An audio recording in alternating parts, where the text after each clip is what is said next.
অবাক কাণ্ড, খোদ পুলিশের উপস্থিতিতে ভলিবল টুর্নামেন্টের উদ্বোধনে চলল গুলি। পরপর 5 রাউন্ড গুলি চালিয়ে ভলিবল টুর্নামেন্টের আনুষ্ঠানিক উদ্বোধন করলেন উদ্যোক্তারা।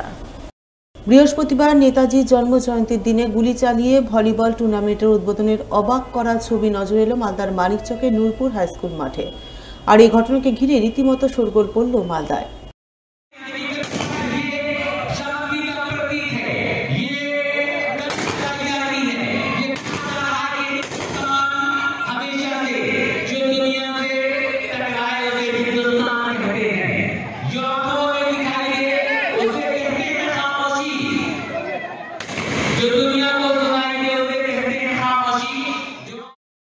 জানা গেছে, এদিন নূরপুর টিপটপ ক্লাবের পক্ষ থেকে এক ভলিবল টুর্নামেন্টের আয়োজন করা হয়। টুর্নামেন্টে মোট 6টি রাজ্যে 6টি দল অংশগ্রহণ করে।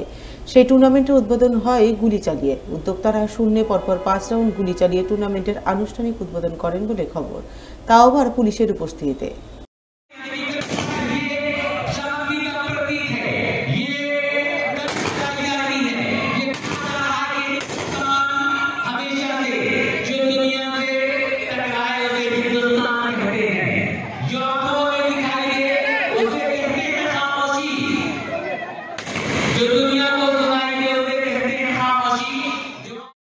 স্বভাবত এই ঘটনাকে ঘিরে রীতিমতো শোরগোল তৈরি হয়, বিভিন্ন মহল থেকে সমালোচনার ঝড় ওঠে।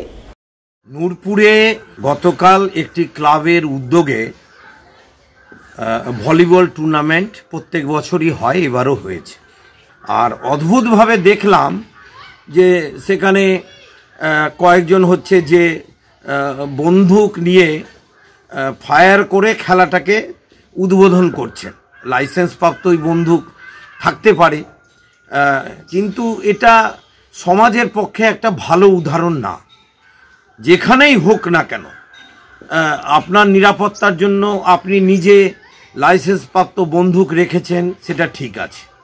আমরা সচরাচর দেখি খেলার উদ্বোধন হলে হচ্ছে পায়রা উড়ায়, বেলুন ওড়ায়, এগুলো আমরা সাধারণত দেখি এবং এটাই সমাজের একটা চিরাচরিত প্রথা। এমন কিছু উদাহরণ তৈরি করব না যে উদাহরণ সমাজের কাছে একটা খারাপ বার্তা দেয়। আর এইভাবে যদি কেউ মনে করেন খেলার উদ্বোধনের জন্য কেউ বলবার চেষ্টা করছেন এটা নাকি ট্র্যাডিশনাল যদি হয় ব্রেক করা উচিত। সমাজে এমন কোনো উদাহরণ তৈরি করব না যে উদাহরণ পরবর্তী প্রজন্ম, তরুণ যুব সমাজের কাছে একটা খারাপ বার্তা দেয়।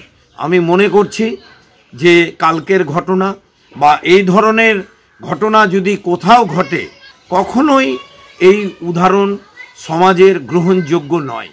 এদিকে খবর পেয়ে মানিকচক থানার পুলিশ রাতে ওই 5টি বন্দুক বাজেয়াপ্ত করে। পাশাপাশি বন্দুকগুলি লাইসেন্স রয়েছে কিনা, থাকলে কার কার নামে রয়েছে তা খতিয়ে দেখতে পুলিশ তদন্ত শুরু করেছে বলে জানা গেছে।